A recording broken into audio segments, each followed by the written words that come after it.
Good morning, Chancellor, Vice Chancellor, members of the official party, distinguished guests, members of staff, ladies and gentlemen, and most importantly, graduates.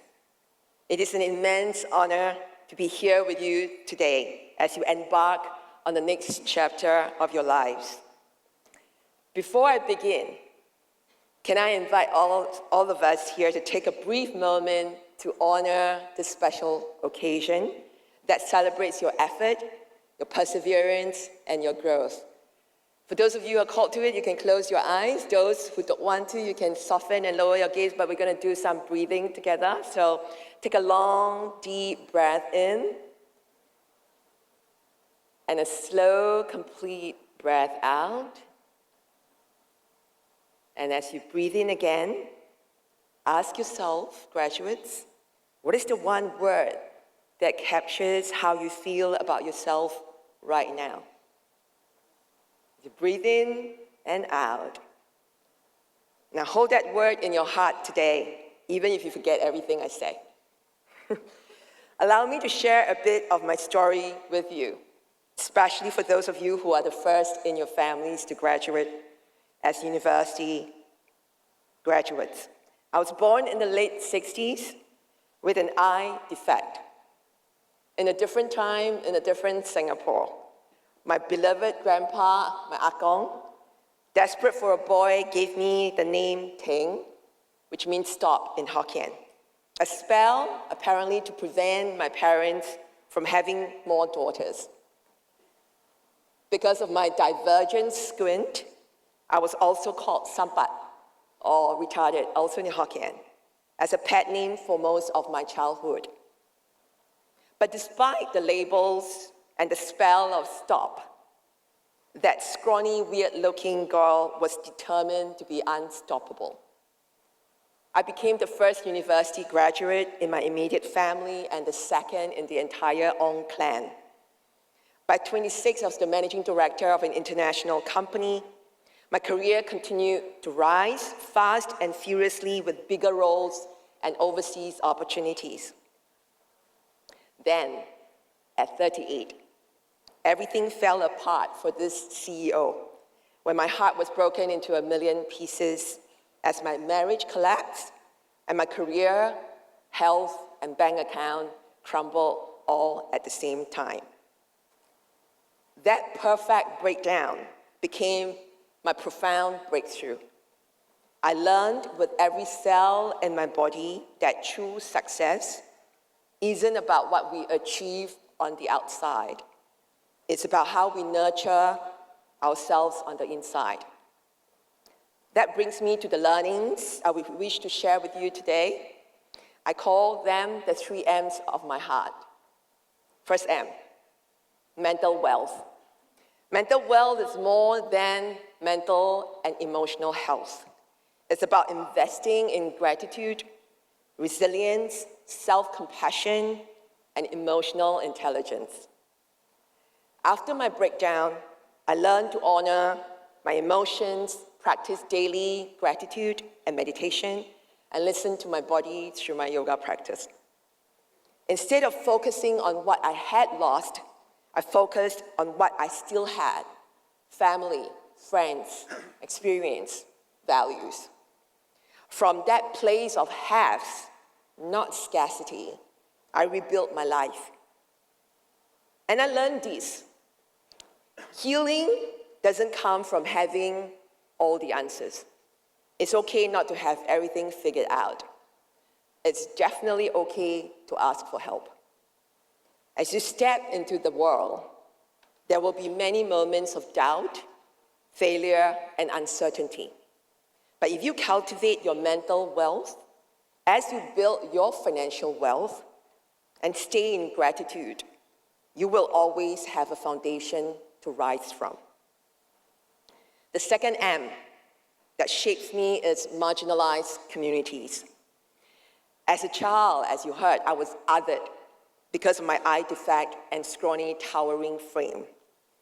That experience shaped the way I feel about inclusion, particularly through my work with the deaf and hard of hearing community at Harsh Tea Bar. It's not just about employment. It's about recognizing and empowering the talent and worth of those often overlooked.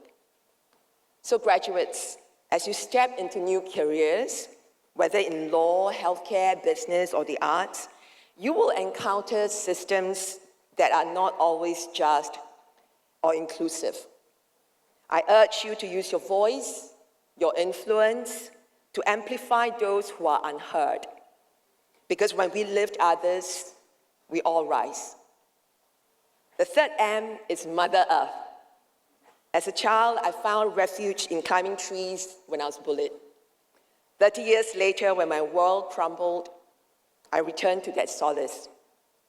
Now I hug a tree every Sunday after my run. Taking care of myself led me to take better care of the Earth, our planet. I call this eco-empathy. 15 years ago, I made small changes like going vegan and taking public transport instead of driving. Mother Teresa once said, "Not all of us can do great things, but we can all do small things with great love." Every small act of care counts, whether you be making business decisions that prioritize sustainability, developing policies that protect the environment, or teaching the next generation to value nature in your work. Do it with great love for people and planet. From being labeled slow and ugly when I was little, to weird and a troublemaker when I was in Parliament, to experiencing the highs and lows of love and life, I've learned this. The human experience is not about being comfortable, nor to chase what is comfortable. It's about becoming more comfortable with the uncomfortable, knowing that what happens around us and to us can be uncertain and ambiguous. It's easy to let labels and judgments shape who we think we are, but hold them loosely. Instead, hold on firmly to your values because they will guide you through good and bad times. 35 years ago, when I graduated, I never imagined I'd stand here with you today, but I now know my purpose is to give my gifts away and sharing my stories. I don't need to chase a certain future. I just need to focus on showing up where I am, to serve, and to be a voice for things that matter. I don't need to run from the past either. I carry the name Teng with peace, knowing that it came with much love. The eyes that once invited name-calling are now the eyes through which I see the world with gratitude and curiosity, knowing that I'm enough. I also corrected the eyes at 30 because it became a medical condition.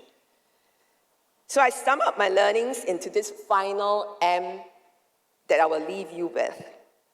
Make it matter. But you must also love me better, because you can't pour from an empty cup. Love me better. Nurture your mental wealth. Be kind to yourself. Take care of your emotional health. Show up for yourself and others. You don't need to be perfect to be worthy. Make it matter. Don't just chase success. Make an impact in the 3 M's or more. Stay true to your values. You become what you practice. So graduates, love me better, make it matter. May this be a call to action for you from inside out. Do you want to say this loud together? Love me better, make it matter. Love me better, make it matter. The world doesn't need more successful people. It needs more people who are thriving, lifting others as they rise, and together caring for the only home we have, planet Earth. Now, as I close, can I ask you to take one more deep breath? Close your eyes. Hold on to the word that came out for you earlier. Let that word be a reminder, a touchstone of your strength, your worth, and your purpose. Remember, you are unstoppable. The world is waiting for you. Go thrive. Congratulations, class of 2025.